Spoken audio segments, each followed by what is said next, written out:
Hi students, welcome to my channel math chem made easy. మన ఛానల్లో 10th class స్టూడెంట్స్కి సంబంధించి pass guarantee in 15 days program చేస్తున్నాం కదా. మ్యాథ్స్ ఎవరైతే కనుక టెన్షన్ ఫీల్ అవుతున్నారో వాళ్ళ కోసం చేసే వీడియోస్లో మనం 6 days కంప్లీట్ చేసాం. కొంచెం గ్యాప్ తీసుకుని ఇప్పుడు డే 7లోకి వచ్చాం. డే 7కి సంబంధించి కోఆర్డినేషన్ జామెట్రీలో కొన్ని ఇంపార్టెంట్ క్వశ్చన్స్ ఈ వీడియోలో మనం చూద్దాం. వీడియోలోకి వెళ్ళబోయే ముందు మన వీడియో కనుక నచ్చినట్లయితే షేర్ చేయండి, లైక్ చేయండి, అలాగే కమెంట్ చేయండి. సబ్స్క్రైబ్ బటన్ పక్కన ఉన్న బెల్ ఐకాన్ క్లిక్ చేయడం మాత్రం మర్చిపోకండి. మరిన్ని వీడియోస్ మీకు దగ్గరగా రావాలంటే మన ఛానల్ సబ్స్క్రైబ్ చేసుకోండి. తెలిసిన స్టూడెంట్స్ అందరికీ కూడా షేర్ చేయండి. ఇప్పుడు ప్రాబ్లంలోకి వెళ్ళిపోదాం. Show that 1, 7, 4, 2, -1, -1, -4, 4 are the vertices of square అని ప్రూవ్ చేయాలి. ఏ ఎంత 1, 7, బి 4, 2, సి -1, -1, డి -4, 4. ఇప్పుడు ఏబిసిడి ఈజ్ ఏ క్వాడ్రిలేటరల్ అయితే దీన్ని మనం స్క్వేర్ అని ప్రూవ్ చేయాలి. స్క్వేర్ అని ప్రూవ్ చేయాలంటే కండిషన్ ఏంటి? ఆల్ సైడ్స్ ఆర్ ఈక్వల్ అని ప్రూవ్ చేయాలి. అలాగే మనకి డయాగ్నల్స్ కూడా ఈక్వల్ అని ప్రూవ్ చేయాలి. దానికోసం ఏబి, బీసీ, సిడి, డిఏ అలా మొత్తం 3 సైడ్ని మనం డిటర్మైన్ చేద్దాం లెంగ్త్లో ఎలా ఉన్నది. దీనికోసం మనం డిస్టెన్స్ ఫార్ములా యూజ్ చేస్తాం. చేస్తాం. సో ముందుగా డిస్టెన్స్ అని రాసేసుకుంటే ఇంకా అస్తమాన ఫార్ములా వేయాల్సిన అవసరం ఉండదు. Distance is equal to root of x2 - x1 whole square plus y2 - y1 whole square.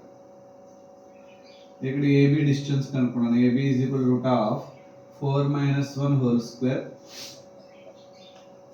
Plus 2 - 7 whole square.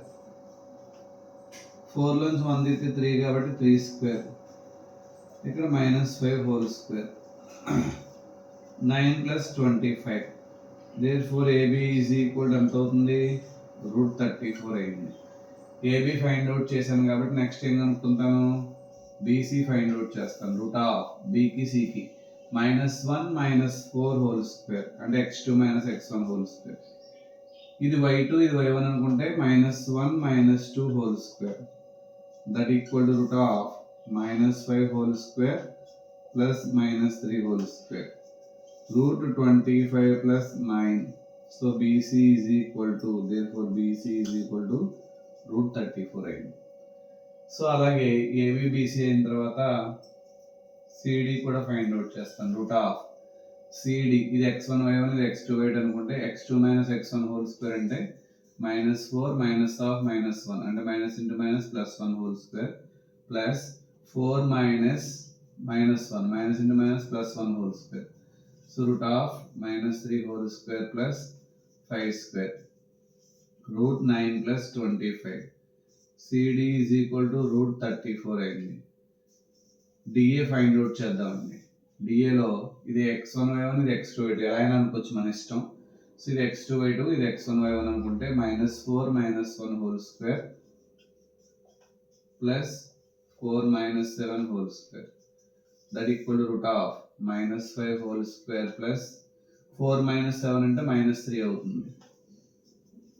25 + 9. therefore DA is equal to √34. ఇప్పుడు ఏమైంది? 4 సైడ్స్ ఈక్వల్ అయినాయి లేదా? నెక్స్ట్ డయాగనల్స్ ఈక్వల్ అయినాయి లేదో చూద్దాం. దానికోసం మనం డయాగనల్స్ ఈక్వల్ అయినాయి లేదో చూడాలంటే కనుక బీసీ ఏసీ బీడీ రెండు ఫైండ్ అవుట్ చేయాలి. ఏసీ బీడీ రెండు ఫైండ్ అవుట్ చేద్దాం.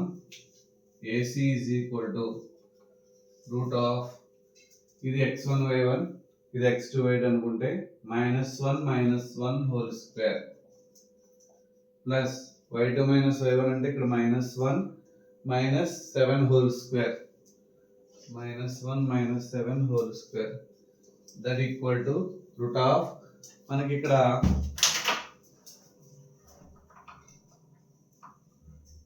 సో -1 - 2 -1 - 1 అంటే -2 whole square plus -8 whole square. √4 + 64 √68 అయింది ఏసీ. అలాగే ఇంకో డయాగ్నల్ బీడీ కూడా ఫైండ్ అవుట్ చేద్దాం. రూట్ ఆఫ్ బీకి డీకి -4 whole square plus 4 - 2 whole square అంటే √-8 whole square plus 2 square √64 plus 4 అవుతుంది. BD ఈజ్ ఈక్వల్ టు √68 అయింది. Therefore AB is equal to BC is equal to CD is equal to DA, అలాగే AC is equal to BD అంటే all sides are equal and diagonals are equal. Okay, అన్ని సైడ్లు equal అయిన diagonals కూడా equal అయినాయి కదా. Therefore ABCD is a square అని prove చేసాం. సో స్టూడెంట్స్ ఇక్కడ 8 మార్క్స్ క్వశ్చన్లో ఈ క్వశ్చన్ అడగడానికి ఛాన్స్ ఉంది. సో దానికోసం ప్రతిదీ చాలా ఇంపార్టెంట్గా చాలా క్లారిటీగా జాగ్రత్తగా చేసుకోవాల్సిన అవసరం ఉంది మనకి. సో ABCD ఒక స్క్వేర్ అని ప్రూవ్ చేయాలంటే డిస్టెన్స్ ఫార్ములా యూస్ చేసాం. ఇక్కడ డిస్టెన్స్ ఫార్ములా వస్తే చాలు మొత్తం ఈ ప్రాబ్లం అంతా చేసేయచ్చు. Distance is equal to √(x2 - x1) whole square plus y2 - y1 whole square. దాని నుంచి AB ఫైండ్ అవుట్ చేసాం, BC CD DA ఈ 4 సైడ్స్ ఈక్వల్ అయిపోయినాయి. అలాగే డయాగనల్స్ కూడా ఫైండ్ అవుట్ చేసాం, 2 డయాగనల్స్ ఈక్వల్ అయినాయి. సో ఆల్ సైడ్స్ ఈక్వల్ అయ్యి డయాగనల్స్ ఈక్వల్ అయితే దాన్ని ఏమంటాం? స్క్వేర్ అంటాం. రాంబస్ అని ప్రూవ్ చేయమంటే కనుక all sides are equal, diagonals are not equal అని చెప్తాం. అదే రెక్టాంగిల్ అని ప్రూవ్ చేయాలంటే opposite sides are equal, diagonals are equal అని చెప్తాం. పారలలోగ్రామ్ అని ప్రూవ్ చేయాలంటే opposite sides are equal, diagonals not equal అని ప్రూవ్ చేయాలి. సో గుర్తుపెట్టుకోండి. ఇక్కడ దీనికి సంబంధించి ఒకసారి చూద్దాం. స్క్వేర్లో అయితే కనుక all sides equal, diagonals equal. అదే రాంబస్ లో అయితే all sides equal, diagonals not equal.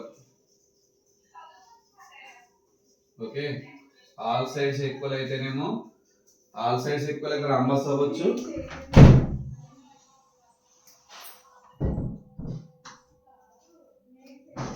So ఇక్కడ ఆల్ సైడ్స్ ఈక్వల్ అయితే అది స్క్వేర్ అవ్వచ్చు, రాంబస్ అవ్వచ్చు.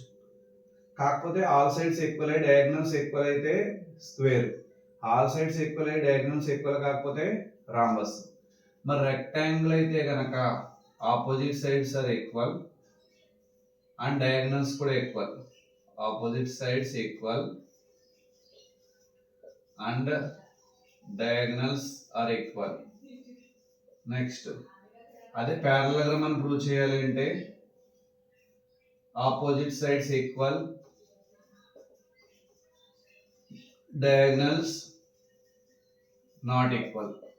సో వీటిలో ఏ కండిషన్ అయిందో చూసుకుని అది ఏ క్వాడ్రిలేటర్ అవుతుందో చెప్పాలి. ఒకవేళ ఏ కండిషన్ సాటిస్ఫై అవ్వకుండా 4 సైడ్స్ డిఫరెంట్ గా ఉంటే కనుక so ABCD points does not form quadrilateral అని రాస్తాం. నెక్స్ట్ ప్రాబ్లం చూద్దాం.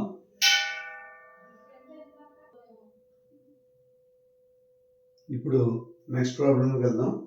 Find the area of rhombus if the vertices 3 0 4 5 -1 4 -2 -1 taken in order అని అడిగారు. సో A 3, 0 అని తీసుకుంటాం, B 4, 5, C -1, 4, D -2, -1.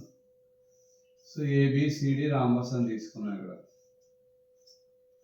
So rhombus అయితే area of the rhombus formula half into D1 into D2. D1 into D2 అంటే so length of the diagonal అని అర్థం. So ఇప్పుడు diagonals length కనుక్కోవాలి అంటే యాక్చువల్గా డిస్టెన్స్ ఫార్ములా రాసేసుకుంటే బెటర్ ముందే. √(x2 - x1) whole square plus y2 - y1 whole square. ఈ formula రాసి అలా పక్కన పెడదాం. సో ఇప్పుడు నేను AC డిస్టెన్స్ కనుక్కుంటాను. AC డిస్టెన్స్ కనుక్కున్నప్పుడు దీన్ని x1 y1 అని తీసుకుంటాం, ఇక్కడ x2 y2 అని తీసుకుంటే కనుక so x2 - x1 whole square అంటే -1 -3 whole square plus 4 - 0 whole square. √(-4 whole square plus 4 square. 4 square అంటే 4 4 16 ప్లస్ 16 √32. 32ని ఏమని రాసుకోవచ్చు అండి? 16 2 అని రాయొచ్చు. 16 రూట్లోంచి బయటకు వస్తే 4 కాబట్టి 4√2 యూనిట్స్. అలా ఏసీ ఫైండ్ అవుట్ చేసాం. లెంత్ ఎంత తెలియనప్పుడు యూనిట్స్ అని రాసుకోవచ్చు, రాయకపోయిన ఇబ్బంది లేదు, లాస్ట్లో చూద్దాం. సో ఇప్పుడు బీడీకి డిస్టెన్స్ కనుక్కుంటాను. రూట్ ఆఫ్ బీడీలో దీన్ని x1 y1 అనుకుంటాను, x2 y2 అనుకుంటాను. x2 minus x1 whole square అంటే -2 -4 whole square plus -1 -5 whole square. So -6 whole square plus -6 whole square. 6 6 జా 36 అవుతుంది. 36 ప్లస్ 36 రూట్ 72. 72ని 36 2s అని రాస్తే 36 రూట్ అని బయటకు 6 అవుతుంది. So BD is equal to 6√2 వచ్చింది. సో ఇప్పుడు మనం ఏం ఫైండ్ అవుట్ చేయాలండి, ఇక్కడ ఏరియా ఆఫ్ ఏబిసిడి కాబట్టి area of rhombus ABCD is equal to half into d1 into d2. So d1 into d2కి మాడ్యులస్ పెట్టచ్చు, half into modulus of d1 d2. అంటే నెగిటివ్స్లో ఉన్న ఆన్సర్ పాజిటివ్గా వేయాలన్నమాట ఏరియా కాబట్టి. Half into AC into BD. AC length ఎంత అండి ఇక్కడ 4√2, దీని లెంత్ అంతా ఇక్కడ 6√2. 4√2 ఇంటూ 6√2. సో మాడ్యులస్ తీసేసి 6 4 జా 24. Root 4 into root 2 into root ఎంత √2 whole square. Square root cancel, 2 cancel అయిపోతే 24 స్క్వేర్ యూనిట్స్ అవుతుంది. So therefore area of the rhombus ఏమవుతుందంటే కనుక 24 స్క్వేర్ యూనిట్స్. ఓకే, అర్థమైంది కదా. నెక్స్ట్ ప్రాబ్లంలోకి వెళ్దాం.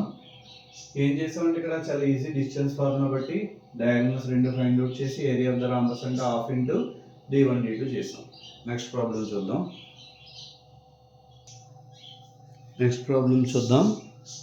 Next in what ratio does -4, 6 divides the line segment joining the points A -6, 10 and B 3, -8. ఈ రెండింటిని కలిపే పాయింట్ని మధ్యలో ఒక పాయింట్ ఏ రేషియోలో డివైడ్ చేస్తుందని చెప్పాలి. ఏంటా పాయింట్? P అనే పాయింట్ -4, 6 ఏ రేషియోలో డివైడ్ చేస్తుంది. దీన్ని M1 M2 అనుకుంటాం. We want to find the ratio M1:M2. M1:M2 మనం కనుక్కోవాలి. సో ఇక్కడ సెక్షన్ ఫార్ములా అనే ఫార్ములా వేసుకుని ఈ ప్రాబ్లం చేయాలి. సెక్షన్ ఫార్ములా అంటే ఏంటి? ఇక్కడ ఇందులో ఈ 2 పాయింట్స్ని దీన్ని x1 y1 అనే పాయింట్ అనుకుంటాను, ఇది x2 y2 అనే పాయింట్ అనుకుంటే ఈ 2 పాయింట్స్ని కలిపే లైన్ సెగ్మెంట్ని P అనేటువంటి పాయింట్ M1:M2 రేషియోలో డివైడ్ చేస్తే P is equal to formula M1x2 plus M2x1 by M1 plus M2, M1y2 plus M2y1 by M1 plus M2 అని రాసుకుంటాం. ఈ ఫార్ములా ప్రకారం మనం సాల్వ్ చేసి M1:M2 ఫైండ్ అవుట్ చేద్దాం. ఇక్కడ P అంటే ఎవరండి? ఇక్కడ -4, 6 is equal to M1 into x2 అంటే 3, M2 ఇంటూ x1 అంటే -6 బై M1 ప్లస్ M2. అలాగే M1 ఇంటూ y2 అంటే -8, M2 ఇంటూ y1 అంటే 10 by M1 plus M2. So ఇక్కడ -4, 6 is equal to 3M1 -6M2 by M1 plus M2. ఇక్కడ కూడా into చేస్తే -8M1 plus 10M2 by M1 plus M2. మన ఇష్టం ఇక్కడ ఏ 2 కోఆర్డినేట్స్లో ఈ ఫస్ట్ కోఆర్డినేట్ కానీ సెకండ్ కోఆర్డినేట్ కానీ ఈక్వల్ చేసుకుంటే సరిపోతుంది. నేను ఫస్ట్ కోఆర్డినేట్ ఈక్వల్ చేస్తాను చూడండి. So M1 plus M2 divide చేస్తే ఇది ఎంత ఇంటూ చేస్తుంది కాబట్టి ఇటువైపు రాస్తాను. -4 into M1 plus M2 is equal to 3M1 minus 6M2. So ఇక్కడ -4తో ఇంటూ చేస్తే కనుక -4M1 minus 4M2 is equal to 3M1 minus 6M2. M1 అని ఒకవైపు తీసుకెళ్ళిపోదాం, ప్లస్ M1 ఇటు వస్తే ప్లస్ 3M1 ఇటు వస్తే -3M1, -4M2 వెళ్తే +4M2 అవుతుంది. సో -7M1 ఇది, -6 + 4 అంటే -2M2. So M1 by M2 is equal to -2 by -7, minus cancel అయిపోతుంది. M1 by M2 is equal to 2 by 7. Therefore M1:M2 is equal to 2:7. Required ratio is 2:7 అని రాయొచ్చు. లేదు అంటే so the point divides the line segment joining A comma B in the ratio 2:7 అని చెప్పొచ్చు. అర్థమైంది కదా? Section formula వస్తే problem చేసేయచ్చు. సెక్షన్ ఫార్ములా ప్రకారం m1x2 plus m2x1 by m1 plus m2 m1y2 plus m2y1 by m1 plus m2 ఫార్ములాలో substitute చేసి ఆ కోఆర్డినేట్స్ -4, 6కి ఈక్వల్ చేసి ఓన్లీ x కోఆర్డినేట్ ఈక్వల్ చేస్తే m1:m2 2:7 వచ్చింది.